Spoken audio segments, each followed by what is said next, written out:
Ladies and gentlemen, welcome into another The First Descendant video. My name's Sergeant Moose, and today, guys, we're going to be talking about the new update, the new patch 1.2.8. Just dropped recently within the game, guys. We have some improvements, and in my opinion, this is an absolute W update for the player. It adds a lot more versatility. It is mainly focused on external components and modules, but we have some other good fixes in here as well and changes. But first things first, we're going to dive into the external components, guys, and what we're looking at in terms of what changes have been made. So a big change right out of the gate, guys. Of course, we do know that we get our external components from farming Colossi, and previously to this update, when you would defeat a Colossi, you would have a chance to get 2 of the ultimate external components. Now that has been increased to 8. Guys, which is absolutely massive. So it's all in an effort, obviously, to increase your farming to get those better rolls on those sets. But my favorite addition to this update as well is now the external components. You have a chance to drop full sets of these external components from playing 400% infiltration operations. So, completing the 400% operation allows you to acquire 4 sets of ultimate tier external components assigned for each mission. That is right, guys. Of course, with the 400% operations, you know they are on rotation within the game, and each one of these missions, they do offer a specific external component role, so keep that in mind. So every day when you log in and check to see what the infiltration operations are and you need a certain set of external components, you can get on that and farm that. And in my personal opinion, as I've stated many times in the past, I feel like the 400% operations are the most fun content in this game, and now they just got even more fun because there's more reason to farm them. So what are the drops for which operation? Let's talk about that. So the Magister Lab, guys, the Revered Slayer set, whenever you see that Magister Lab on the 400% operation, you're going to want to farm that to get your good Slayer rolls. That's where the Slayer's at. For Slumber Valley, we have Supernova. For the Shelter, we have Distorted Resolve. The Forgottenance, we have Venom Essence. Unknown Laboratory, Annihilation. Seed Vault, we have Bravery. The Chapel, we have Frozen Heart. The Asylum, we have Invader. The Caligo Ossuary, we have Hungry Sonic. Mystery's End, Active Volcano. The Haven, Polar Knight. Quarantine Zone, Hunter. And Heart of the Fortress, we have the HP support. So in my personal opinion, guys, right out of the gate, I already see it as a huge hotfix, a W hotfix, before we even read on any further, because I'm really, really happy that now I'm not limited to only having to go and farm Colossi. Now I can go into the operations as well, and it kind of opens things up a little bit more for you to play different activities within the game. So big update there. Now, for some of the monsters and Void Erosion Purged levels 28 and 29 have been changed. The spawning chance for Abomination monsters has been reduced from 25 to 10%. The spawning of Abomination monsters has been eliminated for the battle range. So, I have not played levels 28 and 29 since this update, guys. Maybe some of you have, and you can let me know if that's if it's changed anything. If it's made those levels easier, I'm not sure, but it looks like apparently it's going to, so we shall see. Now, we do have some changes to weapons and modules as well, guys. We have fixed an issue where the visual effects of the restored relic cluster rounds trajectory blocks your sights. Of course, this has been a topic of discussion over the past few weeks. So it's going to be a little bit easier on the eyes there with the restored relic. And we also have another part to add to that, too, that we'll get to here very, very soon. We have improved firearm attribute attack to increase according to the weak point damage upon successful weak point attacks, guys. That is unbelievably massive coming in for the weak point stacking on the weapon damage. And we have some of the value and group of Descendant and Firearm Ultimate modules have been changed.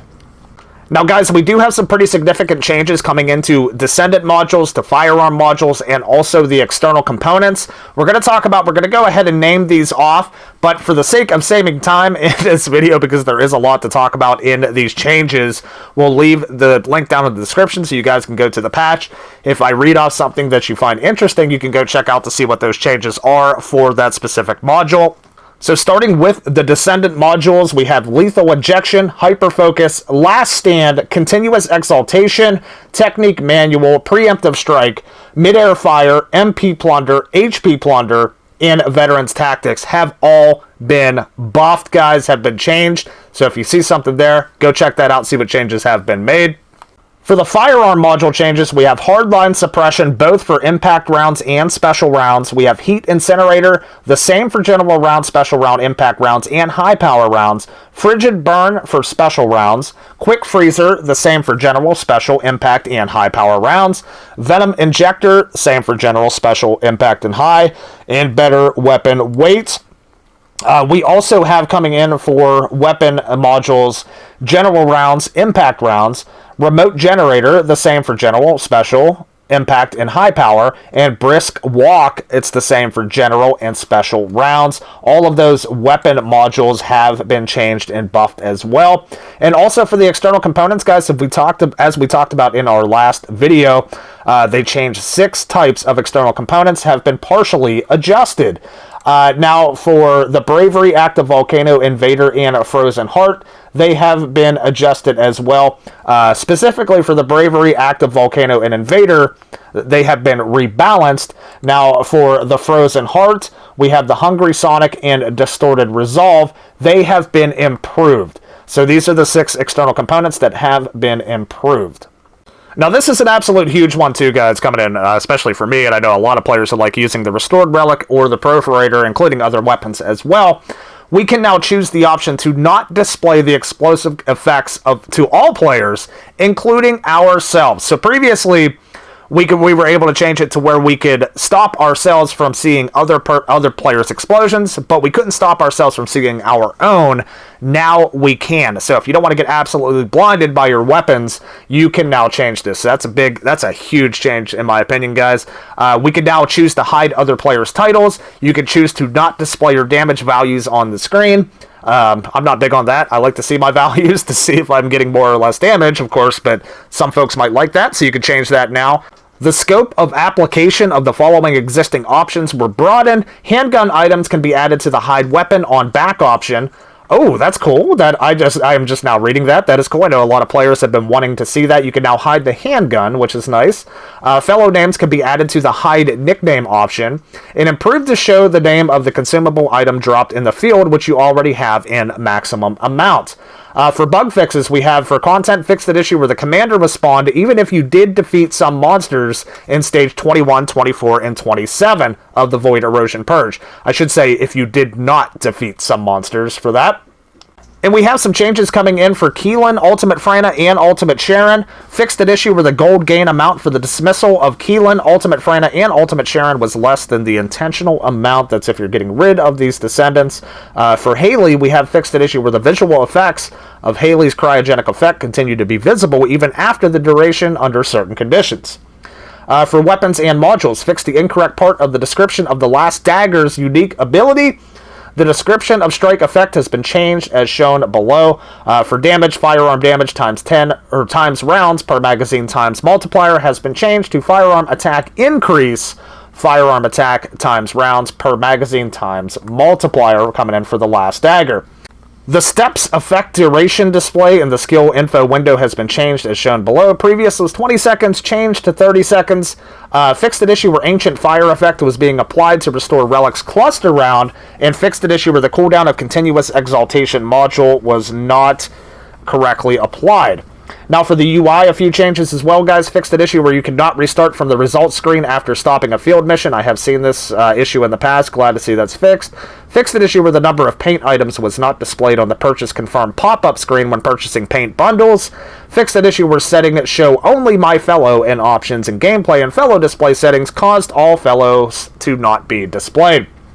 Now, a big change coming in here, guys, for the event, which I did see already a lot of folks are not happy about. I was a little disappointed myself, but of course we know within the Operation Kate's experiment coming in, if you completed a daily challenge 30 times for this event, previously you were able to unlock a spawn. It does not say the name of the spawn. I can't remember the name of the spawn, but you could unlock a spawn, guys. And at least myself, I was very, very close. I think I was like 27 out of 30 for this, getting ready to unlock that. And I know some players have already unlocked it. That is no longer the case. You will not unlock that spawn anymore. Instead, you will now unlock new items in the spawn. I believe even if people have unlocked it, it will be taken away.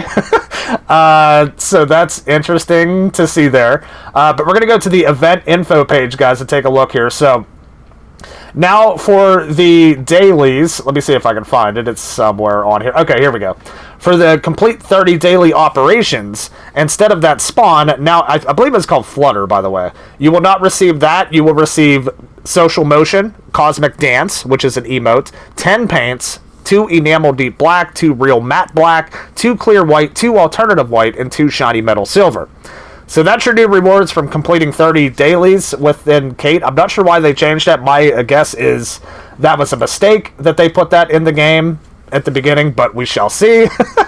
So let me know you guys' thoughts about that. Fixed an issue where the color of certain slots appeared dark when dyeing Inessa's Oasis body skin. Adjusted the color brightness of Inessa's default body skin. I know Inessa's default body skin has been a real topic of discussion amongst players. Players have been frustrated with it. I honestly don't know because I bought her new skin, her other skin, as soon as she was released, so I never really used her default skin. But I think players are happy with that now. Let me know down in the comments if you guys use that default skin and if you're happy with it. Fix the issue of unnatural movement of Valby's Oasis Party head skin. Adjusted so that the fellow has reached the maximum carry limit for specific consumables. The fellow will auto pick up other consumables. Fixed an issue where a fellow's dismantle function option would fail occasionally, and fixed the tooltip info on the display of the cooldown of random chance shield recovery effect in the 4-piece set effect of distorted resolve external components. So that is it, guys. That's a lot of patch notes. That's a lot to talk about, but I think the real meat and potatoes of this patch, guys, of course, was the components. Now we have more options to gain more components in different activities. That was my favorite part of the update. Of course, some of the modules, some of, the Descendant weapon module changes have been really good, too, as well. Overall, I think a really good update. The Operation Kate thing, I don't think a lot of players are happy about that, but if you can get past that, I think the update was really good. But nonetheless, let me know what you guys think about the update down in the comments below. Ladies and gentlemen, that is our review of the patch 1.2.8. If you guys enjoyed this video, please feel free to hit that like button, subscribe to the channel. I will also leave my code up here at the top of the screen if you would like to support me as your official The First Descendant creator. I really, really appreciate you guys. But yes, thanks so much for tuning in. We'll see you guys on the next one, man. My name's Sergeant Moose. Take care.